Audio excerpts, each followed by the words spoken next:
Saudamos você com a graça e a paz do Senhor Jesus.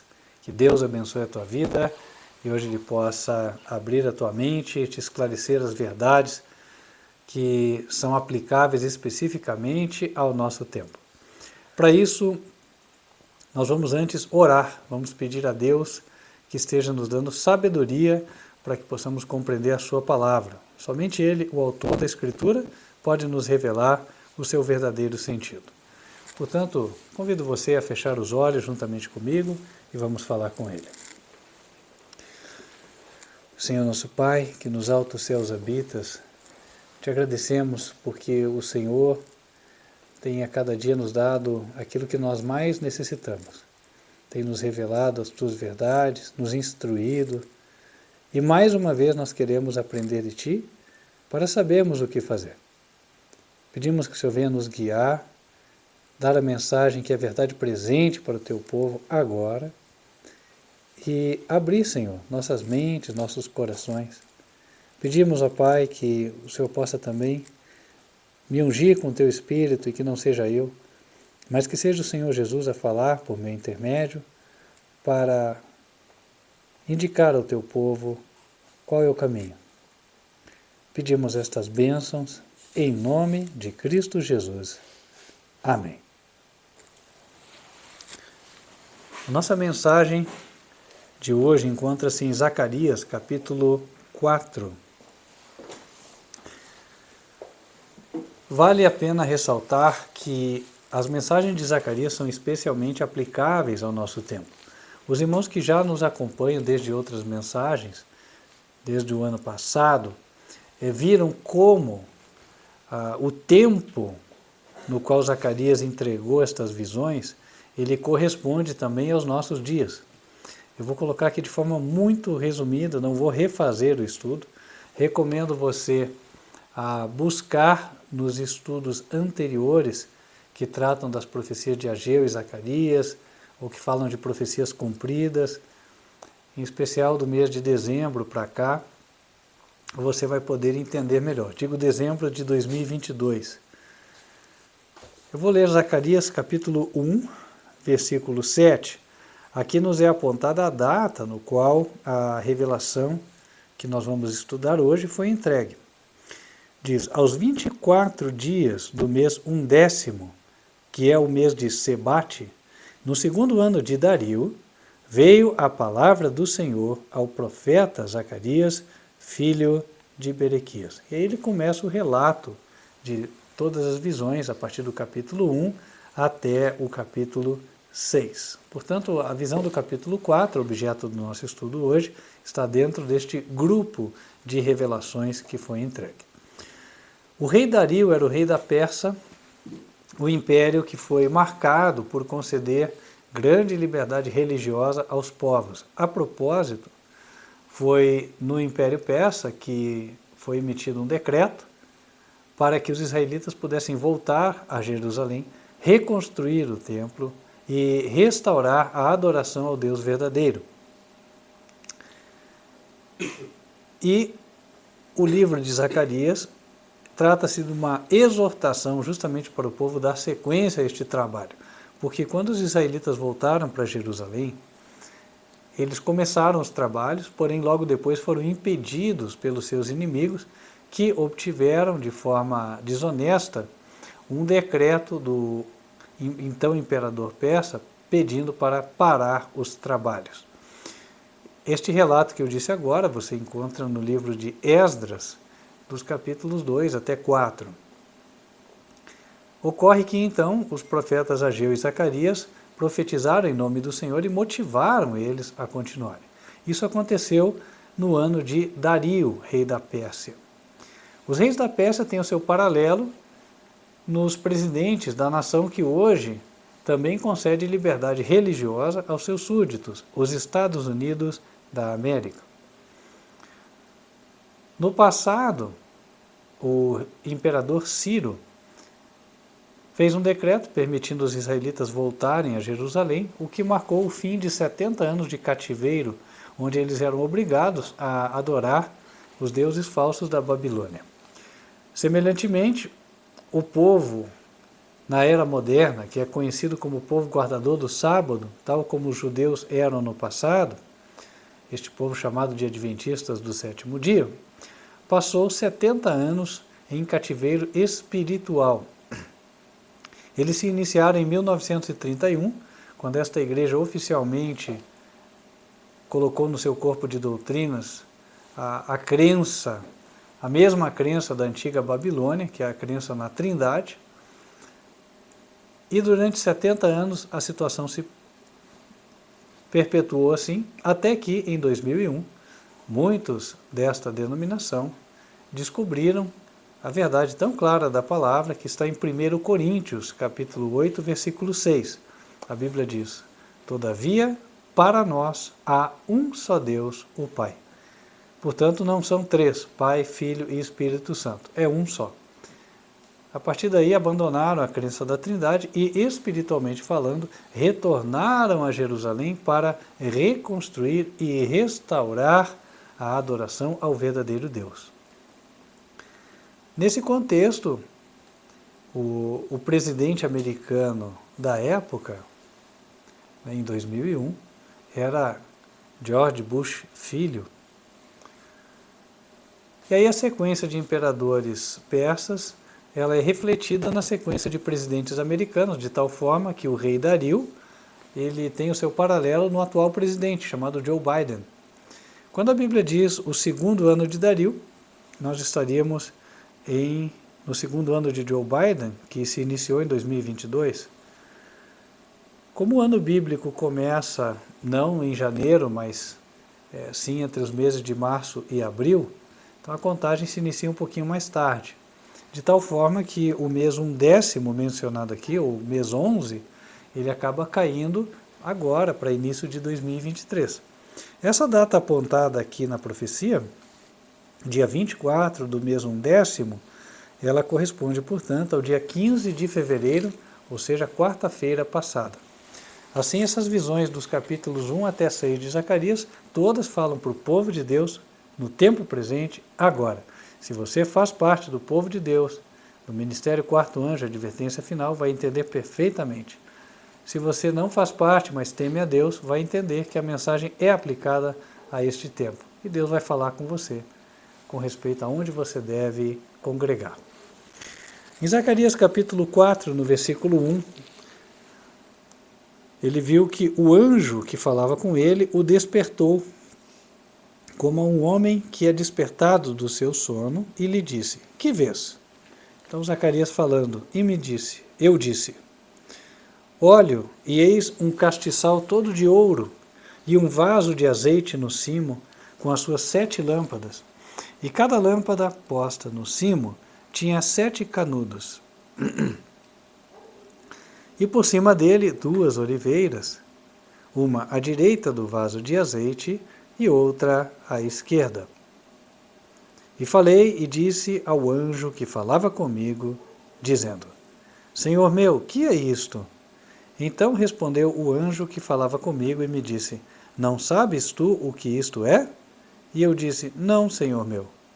E ele respondeu e me falou, dizendo: Esta é a palavra do Senhor a Zorobabel, dizendo: Não por força, nem por violência, mas pelo meu espírito, diz o Senhor dos Exércitos.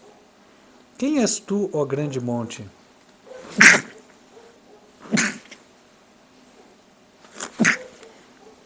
Diante de Zorobabel serás uma campina, porque ele trará a primeira pedra com aclamações, graça, graça a ela.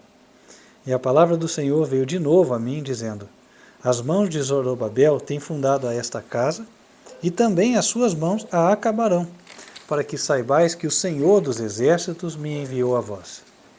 Porque quem despreza o dia das coisas pequenas, pois esse se alegrará vendo o prumo na mão de Zorobabel. São os 7 olhos do Senhor que discorrem por toda a terra. Falei mais e disse-lhe: Que são as 2 oliveiras à direita do castiçal e à sua esquerda? E falando-lhe outra vez, disse: Que são aqueles 2 raminhos de oliveira que estão junto aos 2 tubos de ouro e que vertem de si ouro? Outra versão diz azeite dourado. E ele me respondeu, dizendo, não sabes o que é isto? E eu disse, não, Senhor meu.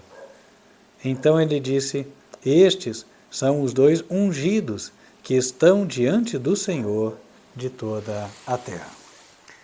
A visão dele foi de um candelabro. Este candelabro tinha as lâmpadas, ou seja, literalmente os pavis onde estavam o fogo das velas. É como se fossem as velas naquele candelabro. Esse candelabro, ele era alimentado com óleo. As lâmpadas da época eram feitas assim.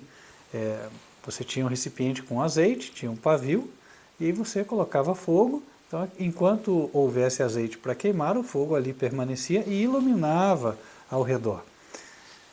Nesse caso, esse candeeiro ele tem várias lâmpadas, não era uma só, nós já podemos ver quantas são daqui a pouco, porque ele era uma peça muito conhecida para os israelitas. Era a peça que ficava dentro do santuário, chamada por esse nome, candelabro. Era um candelabro com 7 braços, que tinha então 7 lâmpadas. E ele tinha um lugar por onde você alimentava ele de óleo, de tal forma que o óleo era distribuído e chegava em todas as lâmpadas. E para alimentar esse candelabro de óleo, ele viu 2 oliveiras. Então a oliveira é a que produz a azeitona, da qual se extraía o azeite, que era o óleo usado na época. João fez uma pergunta com respeito a quem eram as 2 oliveiras e recebeu uma resposta que é clara, porque foi dito que são os 2 ungidos que estão diante do Senhor de toda a terra. Ora, o Senhor de toda a terra é o Senhor Jesus, ele está no céu, e quem está ao lado dele, trabalhando, ministrando, são os anjos. Portanto, esses 2 ungidos são anjos, querubins, cobridores que estão ali ao lado do Senhor Jesus. Eles foram vistos pelo profeta Isaías. Quando nós lemos o capítulo 6, nós vamos encontrá-los.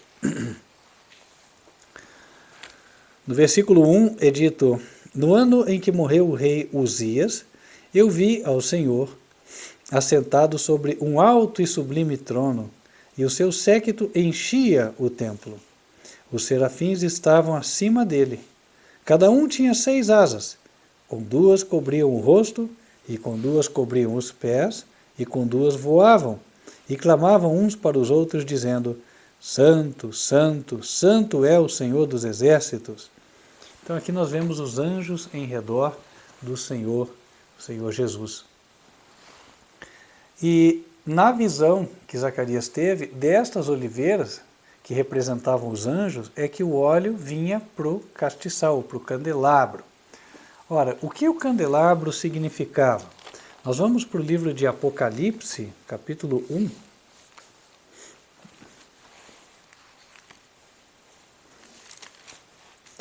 No versículo 20, a Bíblia diz, o mistério das 7 estrelas que viste na minha direita e dos 7 castiçais de ouro.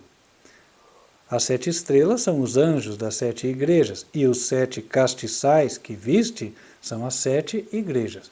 7 na Bíblia é o número de algo completo. Então quando ele fala, os 7 castiçais são 7 igrejas, quer dizer a plenitude da igreja. O castiçal, como uma peça única dentro do santuário, representava a igreja de Deus. E essa igreja era alimentada com azeite, e o azeite é um símbolo do Espírito Santo. É por isso que em Zacarias capítulo 4, depois que o profeta viu essa visão, no versículo 6, ele recebe o seguinte esclarecimento, não por força, nem por violência, mas pelo meu Espírito. Portanto, esta visão ela mostra que Deus fortalece a sua igreja por meio do seu Espírito Santo. Mas esse Espírito, ele é derramado por meio de agentes. Nós vimos lá que haviam 2 oliveiras vertendo óleo para o candelabro, e elas representavam 2 anjos. Daqui fica clara a ordem das coisas. Jesus entrega para o anjo, que por sua vez vem e ministra aos santos na terra. Essa ordem, nós vemos ela claramente representada em Apocalipse, capítulo 1. do versículo 1. Notem como a revelação passa de um para outro. Revelação de Jesus Cristo, a qual Deus lhe deu, para mostrar aos seus servos as coisas que brevemente devem acontecer. E pelo seu anjo as enviou e as notificou a João, seu servo. A revelação partia de Deus, era entregue a Jesus Cristo, o qual, por sua vez, entregava ao anjo que passava para João, o servo de Deus. Então aqui nós temos a ordem estabelecida. O Espírito Santo é concedido pelo nosso Senhor Jesus Cristo aos anjos, no caso, aos 2 querubins cobridores que estão cobrindo a sua glória, e estes anjos poderosos trazem este Espírito para nós e ministram esse Espírito a nós. É como se eles derramassem o Espírito Santo que receberam sobre nós. A Bíblia, em Hebreus, capítulo 1, fala do ministério dos anjos, confirmando esse entendimento, onde ela diz assim, no versículos 13 e 14. A qual dos anjos disse jamais, assenta-te à minha destra, etc. Verso 14. Não são, porventura, todos eles espíritos ministradores enviados para servir a favor daqueles que hão de herdar a salvação? Portanto, Deus está revelando, através dessa profecia de Zacarias, que Ele envia o Espírito por meio de Cristo para os anjos e que, por sua vez, ministram para os homens. Quais homens? Os membros da sua igreja verdadeira hoje. No caso, nós, Ministério Quarto Anjo, Advertência Final. Em que época ele envia esta mensagem? Nós vimos há pouco. Na nossa época, agora, especificamente há uma semana atrás, dali para frente, ele entrega a realidade de que a obra dele é feita não por força do homem, nem por violência do homem, mas pelo seu Espírito Santo. Qual obra está sendo realizada? Ora, os israelitas estavam reconstruindo o templo, e hoje nós estamos reconstruindo um templo espiritual. E como se faz isso? Pregando-se a mensagem. Nós podemos ler, por exemplo, no livro de Hebreus, capítulo 3, quando a Bíblia fala da casa espiritual. Versículo 5. Na verdade, Moisés foi fiel em toda a sua casa, como servo. Versículo 6. Mas Cristo, como filho, sobre a sua própria casa, a qual casa somos nós, se tão somente conservarmos firme a confiança e a glória da esperança até o fim. Então, literalmente, a Bíblia está dizendo que Cristo nos edifica espiritualmente. E é como se cada um de nós fosse uma estrutura, né? Tijolo sobre tijolo. Cada experiência de fé que nós temos, cada mudança que ocorre no nosso caráter, ali está construindo-se, por assim dizer, mais um tijolo na nossa experiência espiritual. E no livro de Efésios, capítulo 2, a Bíblia aplica esta ilustração justamente comparando a edificação da igreja com a edificação de um templo, no comparativo igual ao de Zacarias. Efésios 2, versículo 19. Assim que já não sois estrangeiros nem forasteiros, mas concidadãos dos santos e da família de Deus, edificados sobre o fundamento dos apóstolos e dos profetas, de que Jesus Cristo é a principal pedra de esquina, no qual todo o edifício bem ajustado cresce para templo santo no Senhor, no qual também vós juntamente sois edificados para a morada de Deus no Espírito. Então, na medida em que pregamos o Evangelho e que obedecemos a Deus, conhecemos mais da sua vontade e nos submetemos a ela, Deus, pelo seu Espírito Santo, vai nos edificando e nos fazendo pedras vivas, pedras preparadas para a construção deste templo espiritual. De tal forma que repete-se hoje a história da época de Zacarias. Está em construção o templo espiritual de Deus, formado por pessoas, por você, membro do ministério, e eu, por você que ainda não é membro, mas que está recebendo a palavra, aceitando e vindo a unir-se à igreja verdadeira. E em Zacarias, O Senhor acrescenta algo no capítulo 4, versículo 7. Ele apresenta uma ilustração da grandeza da obra que está diante de nós e a dificuldade e como ela será vencida. Ele diz: quem és tu, ó grande monte? Então, diante de Zorobabel, parecia como que uma montanha de dificuldades. Hoje, a igreja, o ministério Quarto Anjo, Advertência Final, comparada com o mundo e até com outras denominações, é pequeno. Como uma igreja tão pequena será capaz de entregar o evangelho ao mundo inteiro? Quem és tu, ó Zorobabel? Ou quem és tu, ó grande monte? Agora Deus dá a fórmula de como isso será realizado. No verso 7 diz: diante de Zorobabel este monte será uma campina. Quer dizer que o monte vai ser totalmente eliminado. As dificuldades vão ser eliminadas. E todos vão passar por ele como se estivessem passando pelo plano. E isso é pela fé. É dito que ele trará a primeira pedra com aclamações. Graça, graça a ela. Então, quem começa uma edificação é porque tem fé. Ele tem fé de que um dia vai terminar. Então ele traz o primeiro tijolo, depois vai seguir com o segundo, com o terceiro, e assim por diante. Ou com a primeira pedra, a segunda, até finalizar. No verso 9, o Senhor dá a promessa: as mãos de Zorobabel têm fundado esta casa, também as suas mãos a acabarão, para que saibais que o Senhor dos Exércitos me enviou a vós. Deus tem mensageiros que estão hoje pregando a palavra, construindo o edifício. Em quem? Na mente das pessoas que aceitam. E esses que estão pregando a palavra hoje serão usados por Deus para finalizar a obra também. Ou seja, a obra vai ser finalizada por esta igreja. Ah, mas o mundo tem 8 bilhões de pessoas. Há alguma coisa impossível ou demasiado difícil para Deus? Não, nada. Mas o que ele pede é que nós tenhamos fé, que nós confiemos nele. Nós vamos tomar iniciativa, sim, mas sabendo que é o poder dele que vai realizar. Não por força, nem por violência, mas pelo meu Espírito, diz o Senhor dos Exércitos. Então, se andarmos com fé, se fizermos o que está ao nosso alcance, nós veremos o mar vermelho se abrir. Nós veremos muita coisa acontecer. E vai acontecer. O mundo inteiro será evangelizado. Em Mateus 24, verso 14, é dito: este evangelho do reino será pregado em todo o mundo, em testemunho a todas as nações, e então virá o fim.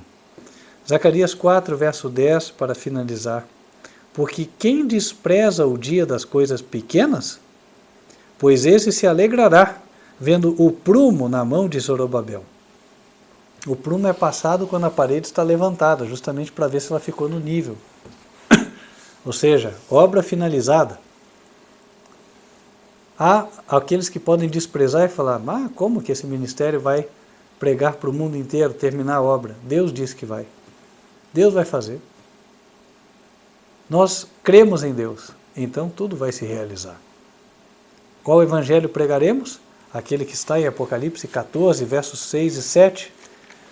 Vi um anjo voar pelo meio do céu, tendo o evangelho eterno, para o proclamar aos que habitam sobre a terra, e a toda nação, tribo, língua e povo, dizendo em grande voz: temei a Deus e dai-lhe glória, porque vinda é a hora do seu juízo. E a mensagem avança até o verso 12, onde vemos a declaração: aqui está a paciência dos santos, aqui estão os que guardam os mandamentos de Deus e a fé de Jesus.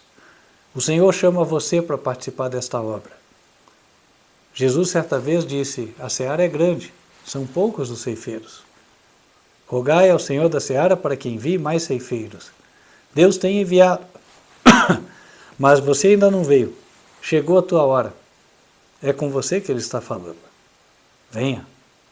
Não deixe para amanhã o que você sabe que Deus te conclama a fazer hoje. Venha se preparar para você poder ser enviado e você atender às almas que estão esperando pela tua palavra e o teu testemunho. E apelo à igreja: quem gostaria de dizer: Senhor, eis-me aqui, envia-me a mim. Que assim seja, em nome do Senhor Jesus. Amém. Vamos orar? Senhor nosso Pai, que nos altos céus habitas, nós te agradecemos porque o Senhor tem conduzido esta obra que não é do homem, esta obra é tua. E agora tem dito a nós de que o Senhor vai abençoá-la, de que o Senhor vai fazer muita coisa. E a mensagem vai chegar ao mundo inteiro. Senhor, eis-nos aqui com a nossa fé. Nós cremos. Faze tudo o que disseste que farás. Usa-nos, ó Deus. Transforma-nos em vaso de honra, purificados para a realização do teu propósito. Abençoa esta igreja e nos leva a ver, como o Senhor disse, aqueles que começaram, lançaram a primeira pedra, acabarão esta obra. Veremos, em breve, o Senhor Jesus voltando nas nuvens do céu para buscar a igreja que se preparou por meio desta mensagem que está sendo anunciada. Pedimos estas bênçãos, já agradecidos porque pela fé contemplamos o cumprimento destas promessas, em nome de Cristo Jesus. Amém. Nós vamos ficando por aqui, mas quero convidar você a continuar acompanhando as mensagens através do nosso canal, que está no site advertenciafinal.com. Você também, por hora, encontra-nos no youtube.com/TV Advertência Final. E convido você a estar congregando conosco na igreja sede que está em Curitiba, Paraná, na rua Frei Lívio Paniza, número 530, bairro Cidade Industrial, Curitiba, Paraná. E atenção você que está também próximo de São Paulo, capital, São Desidério, na Bahia, Esplanada, na Bahia, Florianópolis, em Santa Catarina e em outros lugares. Entre em contato para que você também possa estar congregando junto aos seus irmãos do Ministério Quarto Anjo, Advertência Final, esta igreja que o Senhor escolheu. Se você está em outros países, consulte. O Ministério já está presente em cerca de 30 países e avançando em nome de Jesus. O Senhor chama você, chama os sinceros, para que integrem as suas fileiras e realizem a sua obra. Para encerrar, nós vamos invocar as bênçãos do Senhor sobre a tua vida. Se você quiser recebê-las, peço que feche os olhos. Que o Senhor te abençoe e te guarde. Que o Senhor faça resplandecer o seu rosto sobre ti e de ti tenha misericórdia.